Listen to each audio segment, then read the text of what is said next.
Hi, ഒരു easy egg biryani recipe കണ്ടാലോ?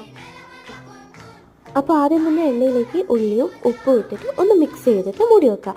അതൊന്ന് സോഫ്റ്റ് ആയതിനു ശേഷം അതിലേക്ക് ജിഞ്ചർ ഗാർലിക് പേസ്റ്റും കൊറിയാണ്ടർ പൗഡറും ചില്ലി പൗഡറും കുരുമുളക് പൊടിയും മഞ്ഞൾപ്പൊടിയും തക്കാളിയും മല്ലിച്ചപ്പും ചേർത്തിട്ട് ഒന്ന് ഇളക്കിയിട്ട് മൂടി വെക്കുക.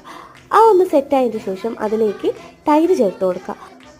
പിന്നെ നേരത്തെ പുഴുങ്ങി വെച്ച മുട്ടയും മല്ലിയിലയും ചേർത്തിട്ട് മിക്സ് ചെയ്താൽ എഗ് മസാല റെഡി. അപ്പോൾ ഒരു കുക്കറിലേക്ക് ഞങ്ങൾ ആവശ്യത്തിന് ഓയിലും ഗീയും, ഇപ്പോൾ ഉള്ളിയും കാഷ്യൂനട്ടും ഗ്രേപ്സാണ് കേട്ടോ വറുത്തെടുക്കുന്നത്. അത് കഴിഞ്ഞിട്ട് നിങ്ങൾക്ക് ആവശ്യമുള്ള സ്പൈസസ് ഗീ റൈസിലേക്ക് ആഡ് ചെയ്യാം. ഇത് ബിരിയാണി അരിയാണ് കേട്ടോ. എന്നിട്ട് അതിലേക്ക് അരിയും ഇട്ടിട്ട് ഒന്ന് ചെറുതായിട്ടൊന്ന് വറുത്തെടുക്കാം. ഞാൻ 2 ഗ്ലാസ് അരിയാണ് എടുത്തത്. അപ്പോൾ അതിന് 4 ഗ്ലാസ് വെള്ളം, അതിന് കണക്കായിട്ടുള്ള ഉപ്പും മല്ലിച്ചപ്പും ചേർത്താൽ ഗീ റൈസ് റെഡി. എന്നിട്ട് അത് ആ എഗ് മസാലയിലേക്ക് ഗീ റൈസ് ഇട്ട് നേരത്തെ വറുത്ത് കോരി വെച്ച ഉള്ളി കൊടുത്താൽ എഗ് ബിരിയാണി റെഡി. അപ്പോൾ ഈ റെസിപ്പി നിങ്ങളൊന്ന് ട്രൈ ചെയ്ത് നോക്കണേ.